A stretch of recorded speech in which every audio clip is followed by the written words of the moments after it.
So to formally close the conference, I'd now like to welcome Simon Lebus, the Group Chief Executive of Cambridge Assessment.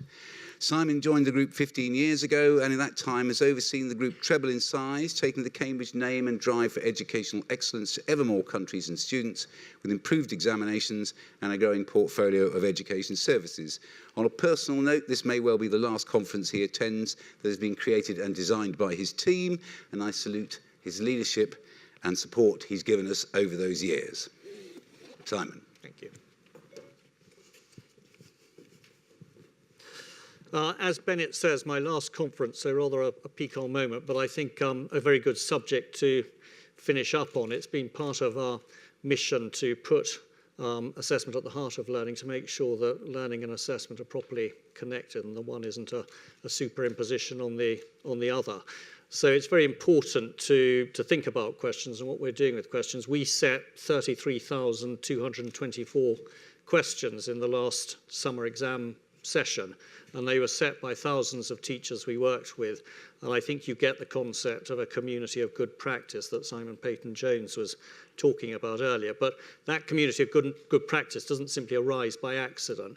As Lucy Crean said, questions need to be carefully crafted, and a lot of attention is paid to how we do that. I was interested earlier on to hear Victoria's talk, because I remember when I came to Cambridge Assessment, or ARCOS as we then called it, 15 years ago, one of the things I did as part of my induction was attend a briefing by Lucy and Aisha, who's also in the audience's former boss, Alistair Pollitt, on what was called SODS. And I thought when I saw my induction schedule, that was pretty interesting. What's this SODS business about?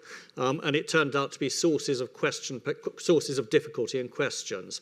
And we had a carefully structured course on sources of difficulty and questions.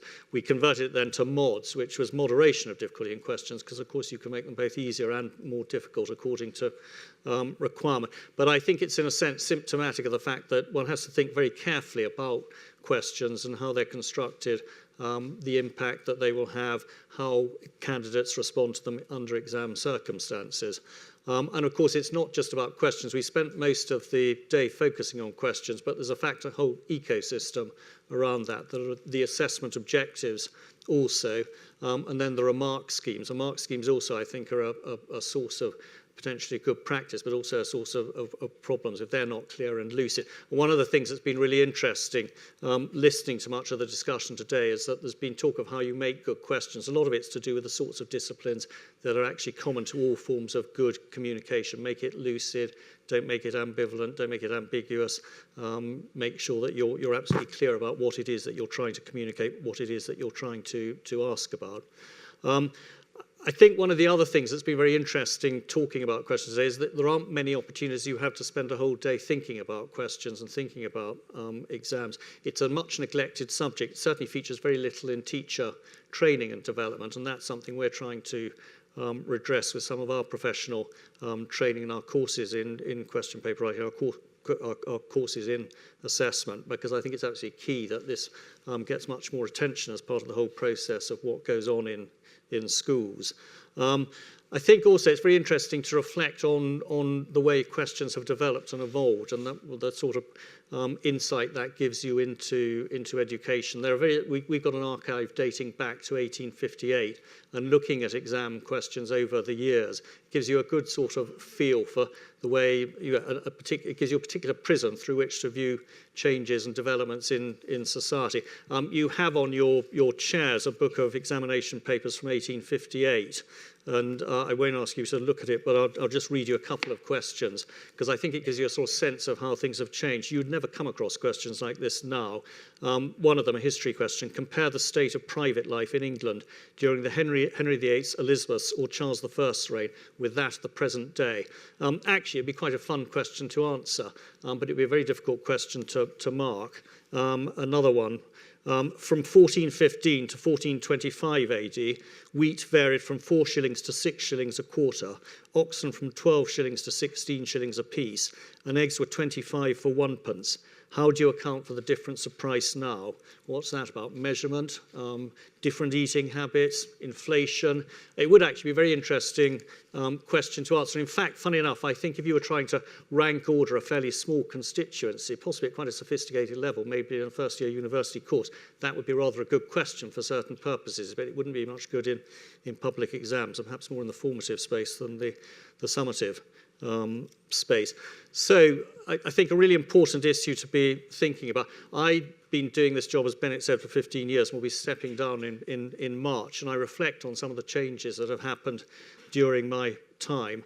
One of the things I think I'm very aware of is that consumerism has come into the exam room. Historically, I think it's fair to say that exam boards haven't been very preoccupied with the candidate experience as a consumer experience. It's been about sitting the exam and then getting out of the exam room as quickly as possible. But in a sense, that's beginning to change. One of the elements of that is more attention by exam boards to the design, the physical layout, the visual appearance of papers. I think the whole issue of trying to make sure that the questions are much clearer, the language used is much more lucid, is also part of a response to that. But also, of course, every summer now we see the phenomenon that people come out of the exam room, and whereas before you'd sort of nurse your grievance and your anxiety about whether you performed well, people are now straight onto social media within about half an hour of the exam. And so we have this phenomenon that throughout the summer there are articles in the Daily Mail or the Telegraph or wherever about particular exam questions, whether they were too difficult or too easy.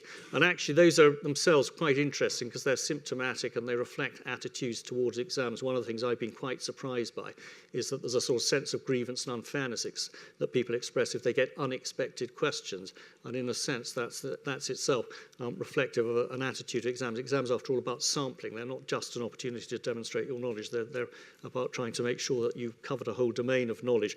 And I think there are a lot of interesting issues in relation to that about what are happening with questions, people's attitude to questions, people's attitude to exams.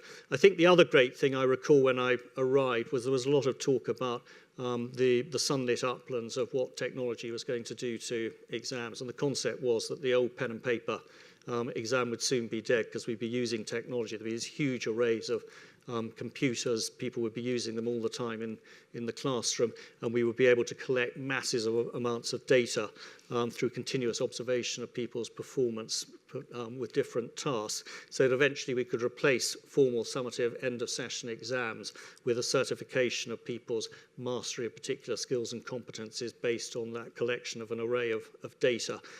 You'll be surprised to hear that still hasn't happened, and it's still a dream that's often expressed by the techno enthusiasts, and I thought it was great to hear Evelina talk earlier on about some of the sort of trade-offs that exist in reality when you're looking at the place of technology in the classroom. And I think in a sense my sort of takeaway from today is it's all about trade-offs. It's a trade-offs in terms of validity and reliability of questions. You can have very valid questions, but that can compromise reliability and vice versa. I think there are all sorts of issues about whether you look at what's good formative assessment and good summative assessment, and they're not both the same thing, and there are trade-offs when you're trying to deal with those things.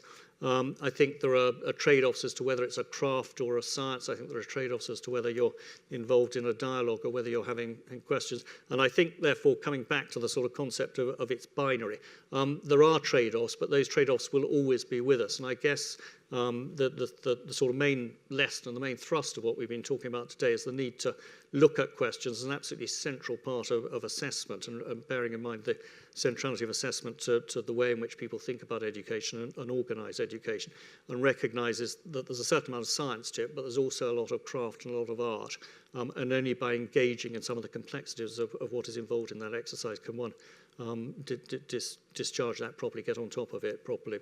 So it's been a great day. Thank you to all our speakers for some very stimulating thoughts. Thank you to you as a lively audience. Thank you to Bennett and team for organising everything, and thank you very much.